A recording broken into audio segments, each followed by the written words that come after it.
Look at the snow that I have.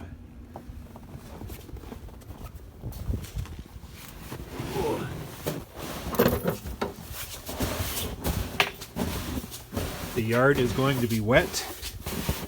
I'm a little bit concerned about taking the bees out. It's going to be just a slop mess. I'll be getting stuck the entire time. Not sure what I'm going to do. I'm going to have to focus my strategy on the frost. So that is going to be a major consideration when I start moving bees out. My snow bank, looking down on the roof, I see the kids have been on there, obviously.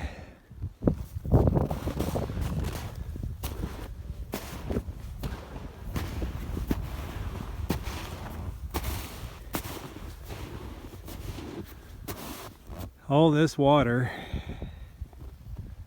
well, if it doesn't sit here, it goes right through my yard. So you know what that means.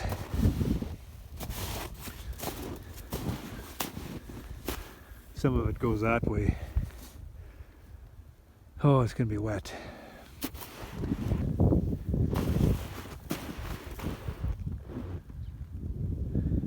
The winter wind has been pretty hard on me this year. Not only buried my honey house, but it's just about buried my house. But I am not complaining about the snow yet.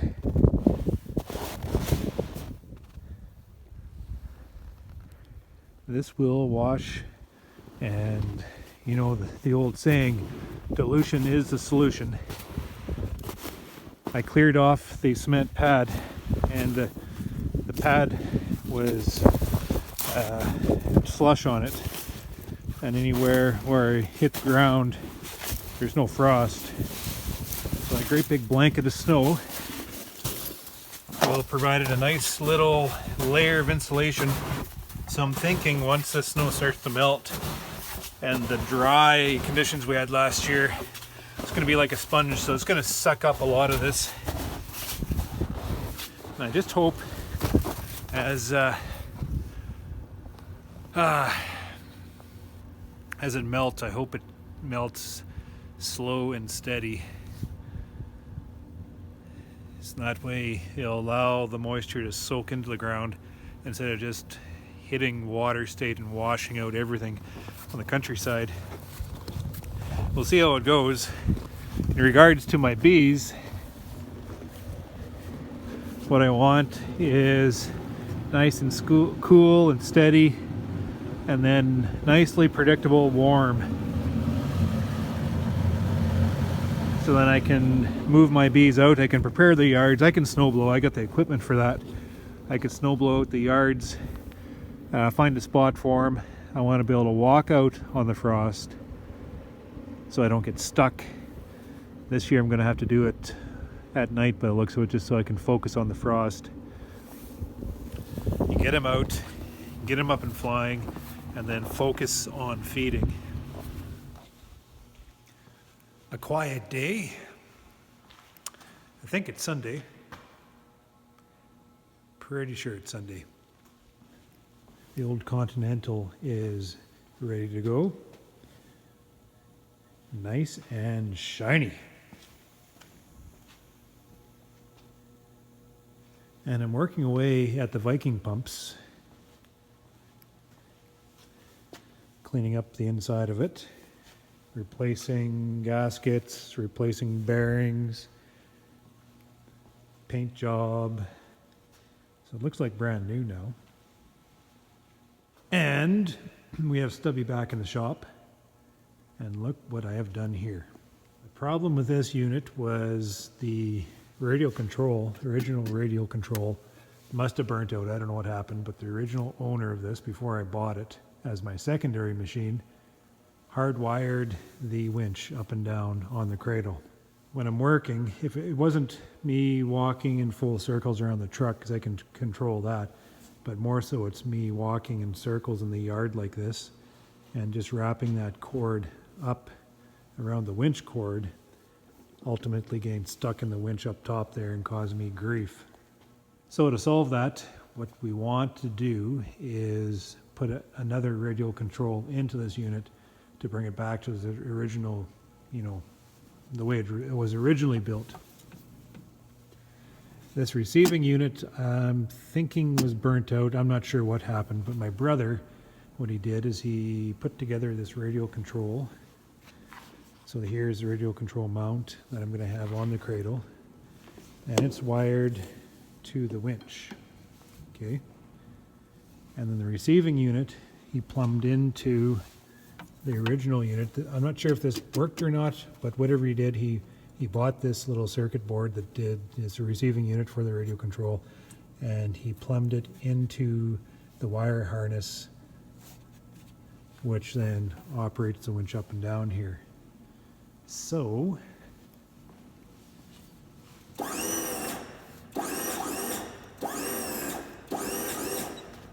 I have a wireless unit on Stubby again. And is that ever going to be a treat? I mean, he's zipping through all the stuff he did in this thing, and I tried my hardest to understand what he was talking about.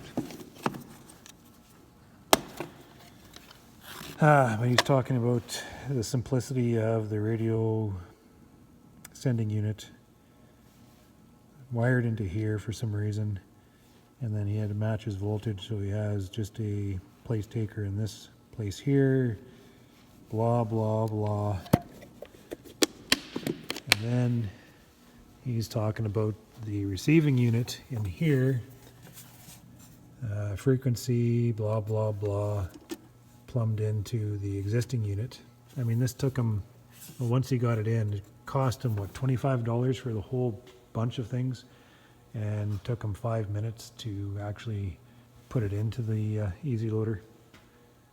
So I wish I could have kept up to him. I don't think it was all that complicated, but the thing that only concerns me is it works.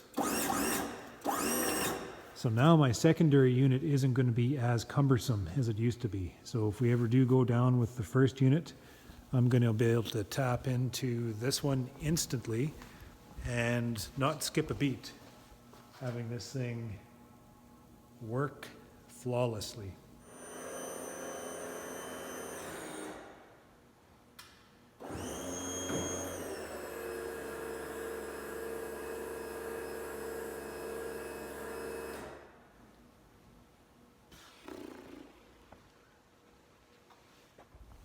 Problems, problems, problems. You can see it can't find its level. When I put it back on, I didn't put it on. That little notch is forward.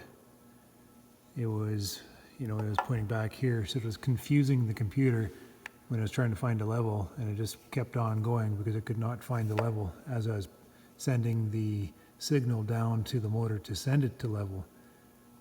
That has to be forward. I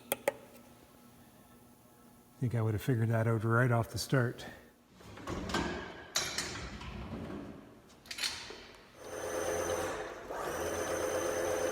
we go.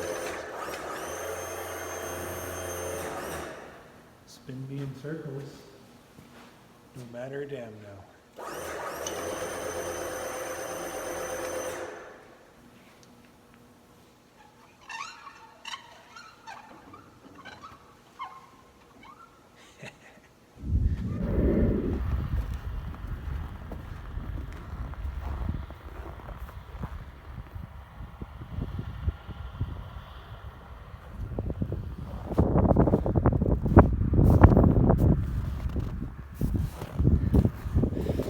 It is that time of year. It is cold, but I've dropped the hammer and we are going. We are getting things ready for the season ahead. Oh, it's supposed to snow again. Windy, my ears are frozen. I got my ear flaps down. Typically I don't get syrup this time of year, but the product is available, so I'll be taking a semi-load early next week. I wish I would have had a little bit of foresight here, picked up the pump before it got buried with snow. Digging that out, I'm gonna have to drain the oil and everything, fuel and everything, and recondition that motor before I can get it going. But I have to get everything loosened up, everything cleaned out, and everything ready to go to be able to take syrup. About this time last year, we were thinking about moving bees outside. I don't think we're going to be the same. We're still buried. So I give it at least 3 weeks